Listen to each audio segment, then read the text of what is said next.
بچے کو پیار کر رہی ہیں، فرشتوں نے دیکھا، اے اللہ تو کہتا ہے ابراہیم تیرا خلیل ہے، تیرا دوست ہے، لیکن ہم تو کچھ اور دیکھ رہے ہیں۔ ہم یہ دیکھ رہے ہیں کہ ابراہیم کے دل میں اگر تو اس کو دوست کہتا ہے تو ابراہیم بھی تجھے دوست کہنا چاہیے، لیکن ہم یہ دیکھ رہے ہیں کہ ابراہیم کے دل میں تو اس کے بیٹے کی محبت آ چکی ہے، وہ تو اسماعیل سے محبت کرتا ہے۔ کس طرح سے اس کو پیار کر رہا ہے، کس طرح سے اس کے سر پر ہاتھ پھیر رہا ہے، کس طرح سے اس کو جو ہے چمکار رہا ہے، پیار کر رہا ہے، گود میں بٹھائے ہوئے ہیں۔ اللہ نے فرمایا کیا تم دیکھنا چاہتے ہو کہ ابراہیم کے دل میں کون رہتا ہے؟ کیا تم جاننا چاہتے ہو کہ ابراہیم کس کا دوست ہے اور کس سے محبت کرتا ہے؟ فرشتوں نے کہا ہاں۔ کہا کہ ٹھیک ہے، 8ویں ذی الحج یہی مہینہ اور اس کی 8ویں رات لگی، یعنی 7واں دن ختم ہوا اور 8ویں شب لگی۔ ابراہیم کو خواب آیا کہ ابراہیم اپنی سب سے پیاری چیز قربان کرو۔ آپ نے اٹھ کر کے صبح میں 100 اونٹ قربان کر دیا۔ دوسرے دن 9ویں ذی الحج کی شب کو پھر آپ کو خواب آیا ابراہیم اپنی پیاری چیز قربان کرو۔ آپ نے صبح اٹھ کر کے اگلے دن 9ویں دن 200 اونٹ قربان کر دیے۔ پھر 10ویں ذی الحج لگی، یعنی اگلا دن عید کا ہے اور آج کی رات، تو اس دن پھر خواب تھوڑا سا اور زیادہ زور دیا گیا ہے کہ ابراہیم اپنی زندگی کی سب سے قیمتی، سب سے پیاری چیز قربان کرو۔ آپ جب صبح بیدار ہوئے سمجھ گئے کہ مجھ سے اس دنیا میں سب سے پیاری چیز مانگی جا رہی، یعنی کہ میرا بیٹا جو مجھے سب سے زیادہ عزیز ہے یہاں دنیا میں، وہی مانگا جا رہا ہے۔ آپ سمجھ گئے، اپنی بیوی سے کہا کہ میں آج تمہارے بیٹے کو ایک بڑے بادشاہ کی دعوت پر لے کر جا رہا ہوں، یعنی خدا کی بارگاہ میں لے کر کے جا رہا ہوں، اسے تیار کرو۔ ماں نے بڑے شوق سے بیٹے کو نہلایا دھلایا، تیار کیا، کپڑے پہنائے، سرما لگایا، بالوں میں کنگھی کی اور بڑی محبت سے اپنا بچے کا ہاتھ باپ کے ہاتھ میں دیا، اور دونوں باپ بیٹے جو ہے وہ جا رہے ہیں کہاں؟ وادی منا کی طرف۔ اب راستے میں باپ نے بیٹے کو سمجھانا شروع کیا، بات کرنا شروع کیا۔ باپ نے پوری تیاری کی ہوئی ہے، ساتھ میں رسیاں لی ہوئی ہے، چھری لی ہوئی ہے، بیٹے کو ذبح جو کرنا۔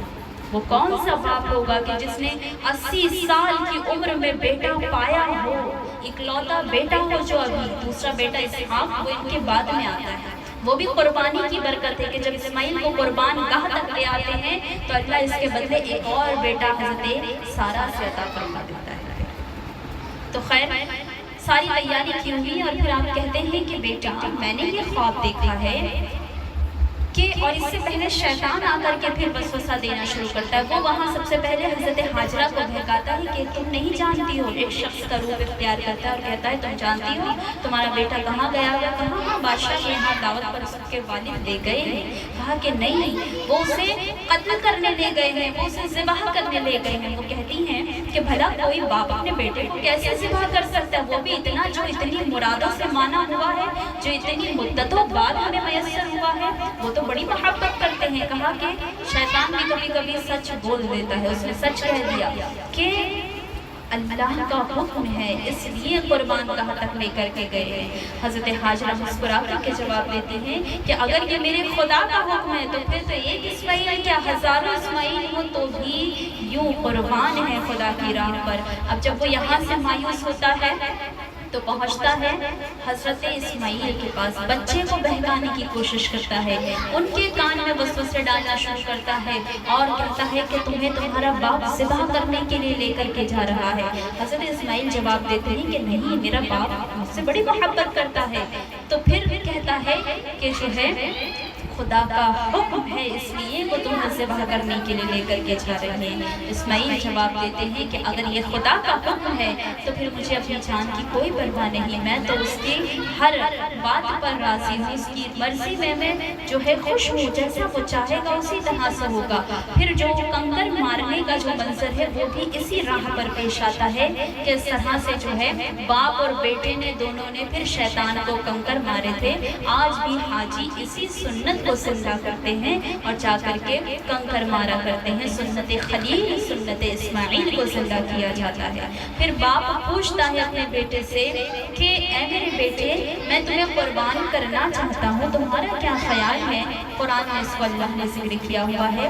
تو اللہ رب العزت فرماتا ہے کہ اسماعیل نے اس طرح سے جواب دیا، یا ابتی افعل ما تؤمر، اے میرے والد آپ کر گزریے، کر دیجئے جو آپ کرنا چاہتے ہیں یا جس کا آپ کو حکم دیا گیا ہے، اور انشاءاللہ آپ مجھے صابر پائیں گے، یعنی مجھے صبر کرنے والوں میں پائیں گے، میں روؤں گا نہیں، میں بلبلاؤں گا نہیں، میں بڑا خاموشی سے اس ساری کارگزر سے گزر جاؤں گا۔ اب باپ بیٹے پہنچے اس جگہ پر جہاں ذبح ہونا ہے۔ اب بیٹے کو قربان ہونے کی جلدی ہے، باپ کو قربان کرنے کی جلدی ہے۔ بیٹے نے کچھ وصیت کی کہ بابا جان میری کچھ وصیتیں ہیں، ایک یہ کہ آپ میرے ہاتھ پیروں میں رسی باندھ دیجئے گا کہ کہیں میں تڑپوں تو میرے تڑپنے کو دیکھ کر آپ کو رحم نہ آ جائے، اور رحم آ گیا تو کہیں آپ اپنی چھری کو پیچھے نہ ہٹا لیں۔ میں نہیں چاہتا کہ میں خدا کی راہ میں قربان ہونے سے بچ جاؤں، خود قربان ہونا چاہتے ہیں، اس لیے یہ وصیت کر رہے ہیں کہ میرے ہاتھ پیر رسی سے باندھ دینا۔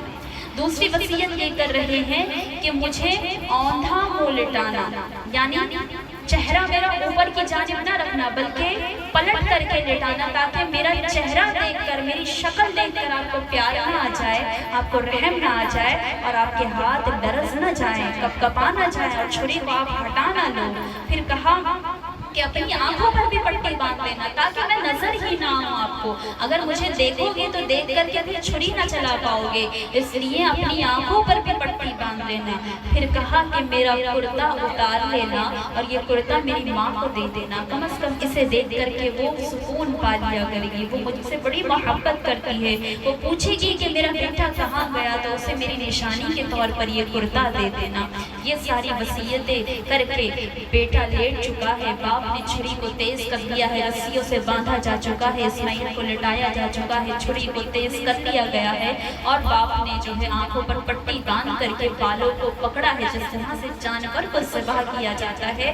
ایک باپ اپنے بیٹے کو قربان کرنے جا رہا ہے اور جو ہے چھری چلانی شروع کرتی ہے۔ سارے ملائکہ جو ہے یہ اوپر سے یہ نظارہ دیکھ رہے ہیں کہ بیٹے کی گردن پر باپ چھری چلا رہا ہے۔ یہ کائنات کا پہلا منظر ہے کہ کس طرح سے جو ہے ایک باپ اپنے بیٹے کی گردن پر رضائے الہی کی خاطر، خدا کی رضا کی خاطر قربانی کرنے کو آن پہنچا ہے اور چھری چلائی جا رہی ہے۔ جب چھری کو یہ حکم ہو چکا تھا کہ چھری آج تجھے اپنا کام نہیں کرنا ہے جب تک خدا کا حکم نہیں ہوگا، تیرا کام کاٹنا ہے مگر آج تو کاٹے گی نہیں جب تک کہ خدا حکم نہیں دے گا۔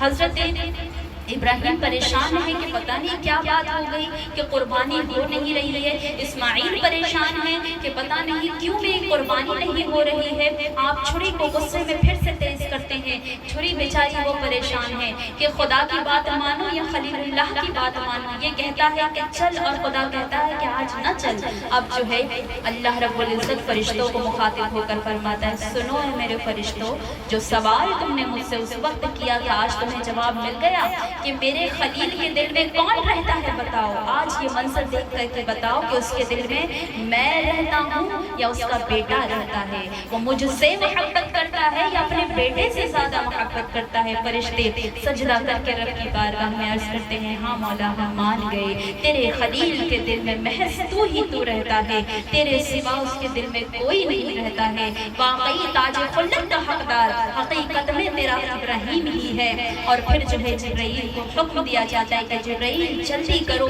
اور جنت سے ایک میڈھا لے جا کر ابراہیم اسماعیل کی جگہ پر اسے رکھ دو۔ اور جو ہے اس بار جب چھری چلائی جاتی ہے، چھری چل جاتی ہے، آنکھوں پر تو پٹی بندھی ہوئی ہے، آپ سمجھتے ہیں کہ میرا بیٹا قربان ہو گیا، لیکن جو ہی پٹی ہٹا کر کے دیکھتے ہیں تو اسماعیل کھڑے ایک طرف مسکرا رہے ہوتے ہیں، جبرائیل علیہ السلام بھی کھڑے ہوتے ہیں، اور جس پر چھری چلی تھی وہ میڈھا ہوتا ہے، وہ خدا کی راہ میں قربان ہو چکا ہوتا ہے۔ اس طرح سے پھر رب فرماتا ہے، ابراہیم تم نے اپنے خواب کو سچا کر دکھایا، یعنی جو ہم نے تمہیں وحی کی تھی، جو چیز تم سے چاہی تھی تم نے وہ چیز آج کر کے دکھا دی ہے۔ اس طرح سے اللہ کو یہ ادا اس قدر پسند آئی کہ ایک باپ خدا کی خاطر، میری خاطر کس طرح سے اپنے پیارے بیٹے کو ذبح کرنے پر پہنچ چکا ہے، اور جو ہے بالکل ڈر پہ تھا کہ کسی طرح سے بس میرا بیٹا ذبح ہو جائے۔ اللہ کو یہ ادا اتنی پسند آئی کہ پھر قیامت تک کے لیے سارے مسلمانوں پر، صاحب نصاب مسلمانوں پر یہ واجب کر دیا گیا ہے کہ وہ ہر سال قربانی پیش کریں۔